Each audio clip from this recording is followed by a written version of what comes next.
Hinjewadi IT park, जिसने पिंपरी चिंचवड़ और पुणे शहर को आईटी सिटी की पहचान दिलाई, वह हिंजवड़ी आईटी पार्क अब खत्म होने की संभावना में है, क्योंकि हिंजवड़ी इंडस्ट्रियल एसोसिएशन ने दावा किया है कि पिछले 10 सालों में हिंजवड़ी आईटी पार्क की करीब 37 छोटी बड़ी कंपनियां हिंजवड़ी आईटी पार्क छोड़कर दूसरी जगहों पर चली गई हैं।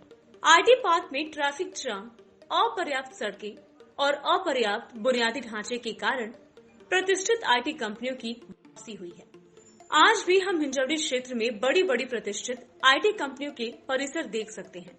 हालांकि उन बड़ी और नामी कंपनियों के प्रोजेक्ट दूसरे राज्यों में शिफ्ट हो गए हैं।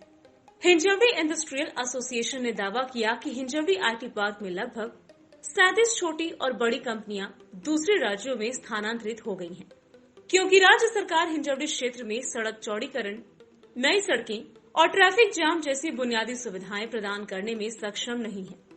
ऐसा कर्नल योगेश जोशी ने कहा। राज्य में सरकार किसी की भी हो, लेकिन जिस तरह से औद्योगिक मंत्री और राज्य सरकार लगातार आईटी पार्क में बुनियादी ढांचे की उपेक्षा कर रही है, आज आईटी पार्क की कुछ कंपनियां और उनके कुछ प्रोजेक्ट दूसरे राज्यों में पलायन कर रहे हैं। यह आरोप आईटी इंजिनियर फाइट फोरम ने लगाया है।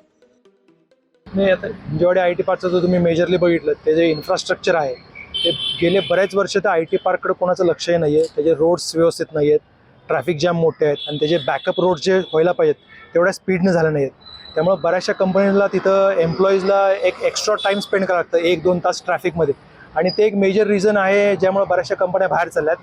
पण आपल्या गव्हर्नमेंटकडनं आणि आपल्या जे SEZला जे आय टी पार्कला जे SEZ असतं त्याचे जे डेव्हलपमेंट कमिशन आहेत, ही रिस्पॉन्सिबल, त्यांनी ते सगळं आय टी पार्कच्या गोष्टी बघायला लागतात की इन्फ्रा त्याचं कसं आहे आणि बेस्ड ऑन दॅट त्या कंपन्या तिथं राहणार आहेत. जर पुण्यामधलं इन्फ्रास्ट्रक्चर खराब असेल तर प्रत्येक कंपनीला वाटणार की बाबा मी चांगल्या एरियामध्ये किंवा चांगल्या ठिकाणी रिलोकेट व्हावं, आणि तसं न होण्यासाठी गव्हर्नमेंट, इंडस्ट्रियल मिनिस्टर यांनी मीटिंग घेऊन पुण्याचं आय टी पार्कचं इन्फ्रास्ट्रक्चर सुधारलं पाहिजे आणि डेव्हलपमेंट कमिशनरनी स्पेशली त्यात लक्ष घालून हे इन्फ्रास्ट्रक्चरची आत्ताची जी कंडिशन आहे ती सुधारली पाहिजे. पुण्यामध्ये जे वाढत चाललेले जे सोशल इश्यूज आहेत, मग त्यामध्ये काही एम्प्लॉईजला होणारा त्रास असेल किंवा इवन जे इन्फ्रास्ट्रक्चरल प्रॉब्लेम, जे पाण्याचे सुद्धा प्रॉब्लेम आहेत, आणि जे आय टी पार्कचे बाहेरच्या एरियामध्ये आहेत, सिटीच्या पेरिफेरीमध्ये, तिथं जे होणारे इश्यूज आहेत, सिक्युरिटी असेल काय असेल, हे सगळे कारण होऊ शकतात. पूर्वी पुणे हे प्रेफर्ड लोकेशन होतं, म्हणजे आय टी एम्प्लॉईजसाठी पण आणि कंपन्यासाठी पण. आता कंपनीज पण बाहेर जात आहेत आणि एम्प्लॉईज पण पुण्यामधल्या ऑफर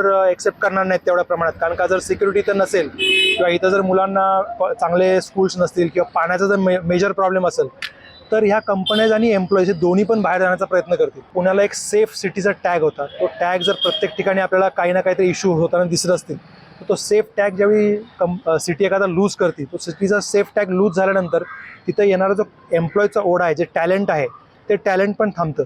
त्यामुळे कंपनी बघते की बाबा कुठं आम्हाला जास्त रिसोर्सेस मिळत आहेत आणि बेस्ड ऑन दॅट ती कंपनी रिलोकेट होण्याचा प्रयत्न करते. याच्यामध्ये गव्हर्नमेंटची पॉलिसी खूप महत्त्वाची आहे. गव्हर्नमेंटने चांगल्या पॉलिसीज बनवून, इन्फ्रा चांगलं बनवून कंपन्याज खेचून आणल्या पाहिजेत. They have to reach out to the companies. आपल्या इथल्या एक्झिस्टिंग कंपनीज बाहेर जात आहेत का नाहीत हे गव्हर्नमेंटने बघितलं पाहिजे. आमच्या रेकॉर्डप्रमाणे इथून आत्तापर्यंत 37 कंपन्या स्थलांतरित झालेल्या आहेत. 3-4 कुठे बाणेरला गेल्यात किंवा मगरपट्ट्याला गेल्यात, पण बऱ्याच बंगलोरला गेल्यात, हैदराबादला गेल्यात, चेन्नईला गेलेल्या आहेत. त्यामुळे काय की इथले कंपन्या तर कमी होतात, पण तेवढा रोजगार आणि जे रेव्हेन्यू आहे आपलं ते कमी होतं इथं. आमची मागणी एवढीच आहे प्रशासनाकडे की या आय टी पार्ककडे जे तुम्हाला एवढं रेव्हेन्यू देत आहे, एवढ्या नोकऱ्या देत आहेत, त्याच्याकडे थोडं जातीने लक्ष घालावं. काय काय त्याचे प्रॉब्लेम्स आहेत, काय काय त्यांना रिक्वायरमेंट आहेत, त्याच्याकडे लक्ष द्यावं आणि त्याप्रमाणे या आय टी पार्कला जे महत्त्व द्यायचं आहे तेवढं महत्त्व देऊन इथं मूलभूत सुविधा तरी जरा चांगल्या परिस्थितीत आम्हाला द्याव्यात. Bureau report, V-SRS news, Pune, Maharashtra.